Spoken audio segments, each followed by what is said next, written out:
A cursed tomb hidden in the New Mexico desert. A team that vanished without a trace. And something ancient, something that should have stayed buried, was awakened. There are places that were never meant to be found. Tombs that breathe when the wind moves through their cracks. Symbols older than language, carved into stone not to tell a story, but to give a warning. We like to think we find these places by accident, but sometimes they call to us. And when they open, they don't always let us leave. Welcome to Whispers After Dark, where shadows speak and the night listens. We ask that you take a moment to like, subscribe, and tap the bell to stay with us for more disturbing night stories. Whether you believe my story or not is up to you. I lived it. I know it's true, but dear God, I wish it wasn't, because whatever we woke in that cursed tomb, it's still down there, and I'm terrified that one day someone else will find it. And God help us if they do. There are places in the desert that the wind won't cross, where the dust hangs too long in the air and the silence settles like something watching. The kind of place you pass without knowing, just a flat stretch of sunburned land, brittle brush, and sky so wide it feels like the gods forgot it. We should have kept going, should have left it buried, but we found the box, and nothing was the same after that. It started at the base of the cliff face, somewhere east of Winslow. We were 5 in total, Dr. Krauss, our lead, Emilio and Rena, grad students like me, and Dev, a postdoc from the university who specialized in petroglyphs. We were supposed to be documenting a minor Anasazi trade route, photographing symbols, collecting sand core samples, nothing unusual. I was brushing away loose rock around a yucca plant when I struck something hard, wooden. At first we thought it was just a crate, something old, left behind by ranchers or surveyors. But the moment Emilio pried it open, we knew it wasn't anything modern. The wood was dark and brittle, held together with brittle leather straps and buried barely 2 feet beneath the surface, like it had been hidden in haste.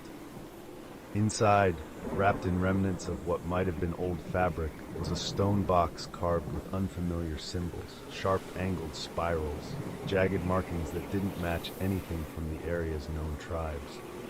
Krauss opened it right there in the shade of the cliff. Inside was a folded piece of what we thought was animal hide. Pale, thin, covered in ink that shimmered faintly when the light hit it. A map, hand-drawn, with a jagged ridgeline and a spiraled symbol near its center. Beneath the map was a small stone totem, smooth, jet black, and warm to the touch. We brought the box back to the trailer, propped it up under a tarp to keep it out of the sun. Krauss was fascinated. He spent the evening translating what little he could. The map didn't match any documented survey lines or Pueblo sites, but there was something almost ceremonial about it. A deliberate path with strange glyphs along the way, like markers. The next afternoon, a few of us drove into the nearest town to refuel and grab a hot meal from a little roadside taco stand at the edge of a dusty gas station. We were sitting on sun-bleached picnic benches under a tattered umbrella when she approached. A woman, older, weathered, with long gray hair pulled back into a loose braid. She stared at the box on the back of the truck for a long time before speaking. When she did, her voice was low but urgent. She didn't ask questions, didn't introduce herself. She simply told us the place we were digging was cursed, that we had found something buried for a reason, that we needed to leave it alone. "Don't wake it up," she said. Her eyes were glassy with fear. She looked at each of us like she was memorizing our faces. And then she turned and walked away. We didn't listen. That night, back at camp, we argued about what she meant. Krauss insisted it was local superstition. He said we'd keep working the site, map the symbols, and file everything by the book. But even he looked uneasy. 2 days later, Dev located the ridgeline from the map. It matched a formation about 20 miles from camp. A sunken ravine barely visible unless you were above it. We loaded up the trucks and drove in. That night we set up camp along the ridge. The next day we started to dig. 2 days later, we found the entrance buried beneath a tangle of rock and ash, like the canyon had tried to erase it. As we dug it free, the outline emerged, a smooth stone arch, carved directly into the cliffside, its edges blackened as if scorched in some ancient fire. Symbols covered the frame, twisted spirals and looping patterns that matched those on the box, etched deep into the stone as if they'd been burned in, not carved. But it wasn't the doorway that made us stop, it was the figure beside it. A tall, narrow relief, half eroded yet unmistakable, something humanoid but not quite. Long fingers curled against its chest, no mouth, just hollow eyes and spiral markings covering its face. Krauss said it was a tomb guardian, a warning. I think we were all in awe, stunned that we'd actually uncovered a tomb in the middle of the desert. But the woman's warning hung heavy in the air, unspoken but present. No one celebrated. No one said a word. The silence said enough. After a long, uneasy pause, Krauss finally broke it. "Back to work," he said, and we kept digging. By mid-afternoon, we'd uncovered the rest, a threshold sealed by thick stone slabs fitted together like a cork. The door had a disc covered in the same strange symbols. I had a feeling it was a seal, an incantation perhaps, but somehow I knew it was meant to keep something in. That night, Emilio said he heard whispering just outside his tent, low and breathless, not quite words. When he stepped out, no one was there. But there were tracks in the sand the next morning, bare footprints. They led from the sealed archway and stopped at the edge of his bedroll, then turned around and ended at the feet of the carved figure. We should have left it buried, but we didn't. Krauss broke the seal and pulled the door open, and one by one we crawled inside. The passage was low and narrow, forcing us to crouch. It sloped down beneath the desert floor, the air turning colder with every step. The flashlight beams caught strange reflections, bits of obsidian embedded in the walls like black glass. The symbols continued deeper inside, carved into the stone like claw marks. After 20 meters, the tunnel opened into a chamber. And that's when the smell hit, a sour rot, earthy and metallic, like blood soaked into old leather. The chamber was circular, maybe 30 feet across, with a domed ceiling etched in spirals and handprints. In the center was an altar carved from red stone, slick and strangely wet despite the dry air. Bones littered the ground, animal mostly. Or at least we thought so at first. Some were too long, too narrow, and some had been arranged in spirals matching the symbols above. Dev found a mural near the far wall, a crude depiction of figures standing around the altar, heads bowed, arms raised. In the center, something darker, a shape with too many limbs and a face hidden behind a curtain of what looked like hair or flesh. Rena traced a symbol beneath it, and when she touched the stone, the air shifted.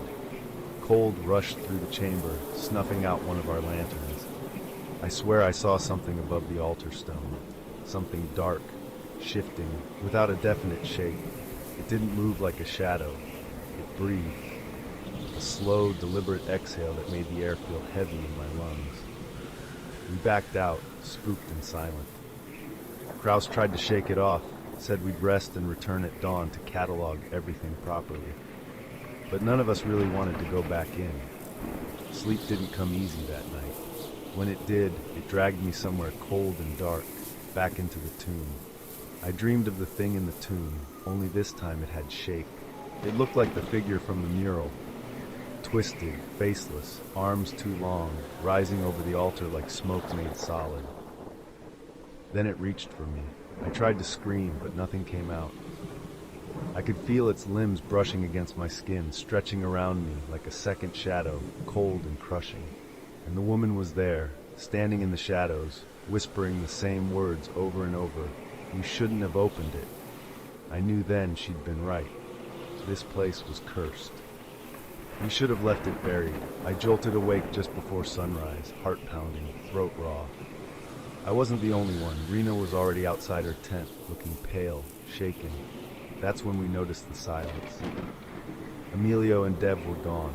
Their tents were untouched, sleeping bags still zipped, gear undisturbed, but there were footprints in the sand, 2 sets, side by side, leading away from camp and back toward the tomb. Bare feet, no boots, no weapons. Krauss insisted they must have wandered off, still half asleep, maybe chasing a sound. But Rena and I knew better. Emilio never went anywhere without his knife.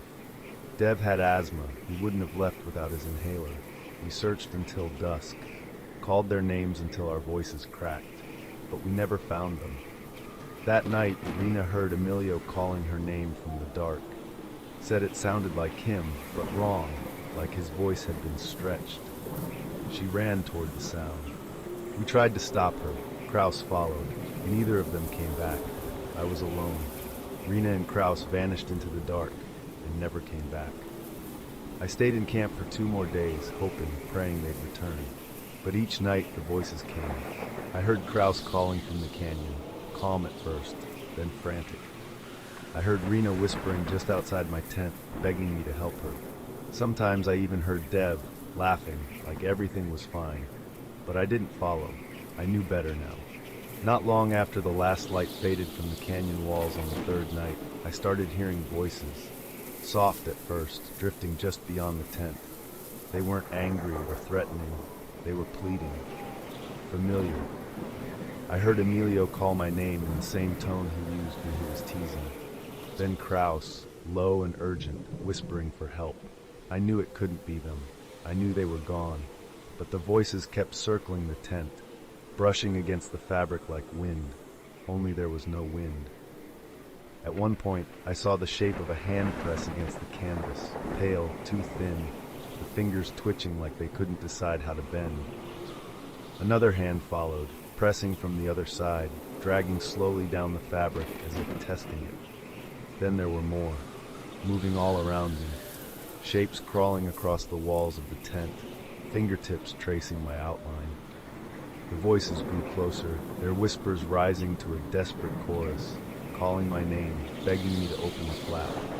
Some laughed, some cried. One voice, just outside my ear, hissed a single word I couldn't understand. I gripped the totem stone tighter. It was warm now, pulsing faintly like a buried heart. I didn't move, didn't answer. Whatever was out there wanted me to come out. I didn't go near the tomb again until the sun was high and a small, desperate part of me hoped they'd taken shelter there for the night. But the moment I stepped closer, I knew I was wrong. Inside, the chamber was darker than it had any right to be, like the light itself recoiled from it. The air turned cold the moment I crossed the threshold, and a wind surged in behind me, howling through the narrow opening like a breath pulled from a deep, ancient lung. The mural on the wall had changed. One of the bowing figures was no longer kneeling.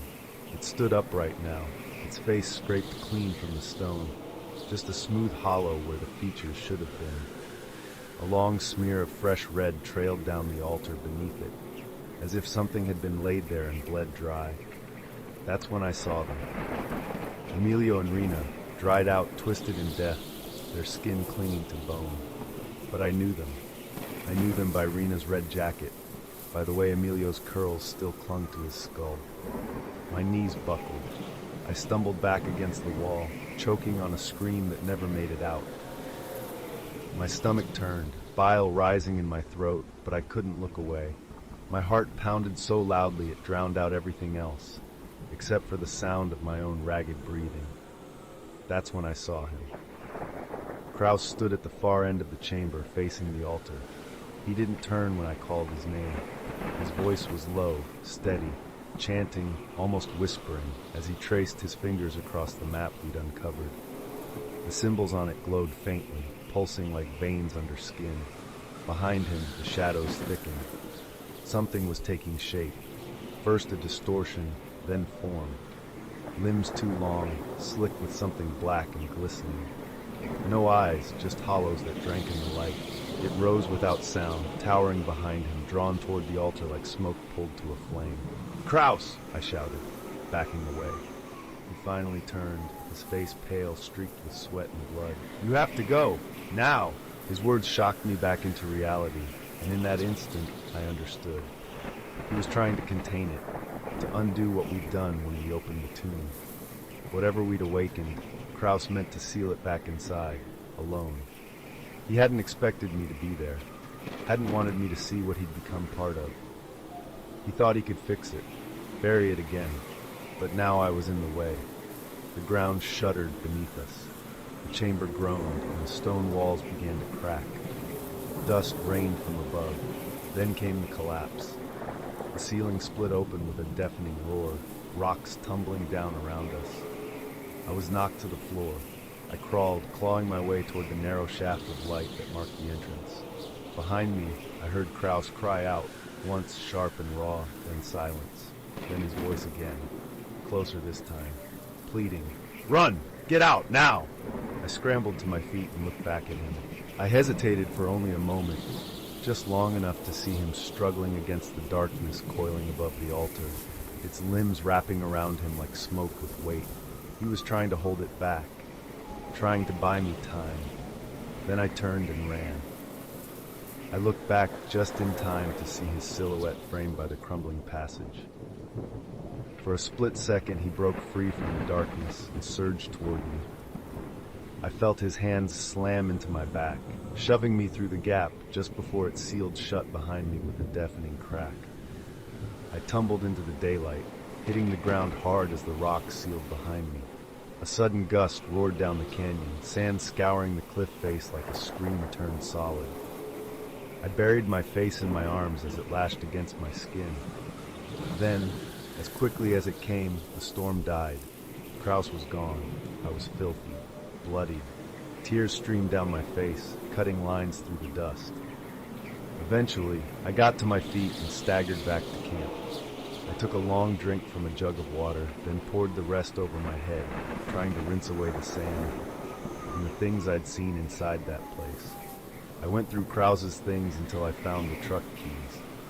Then I took the notes he'd made, the map, the symbols, the decoded markings, and burned them all. I threw my pack into the truck and left. The tomb, gone. The sandstorm erased every trace of it.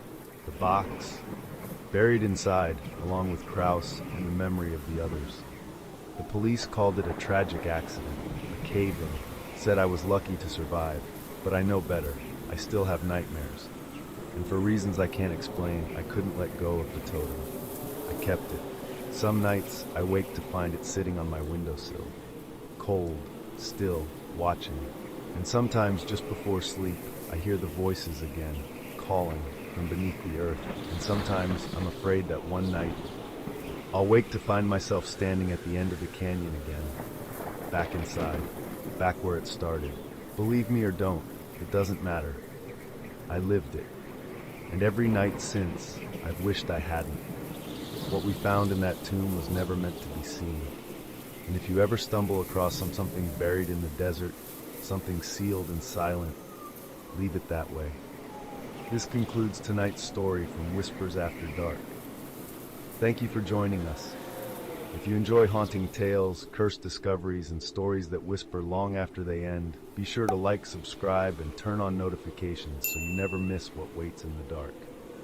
Until next time, stay curious, stay cautious, and beware of the Whispers After Dark.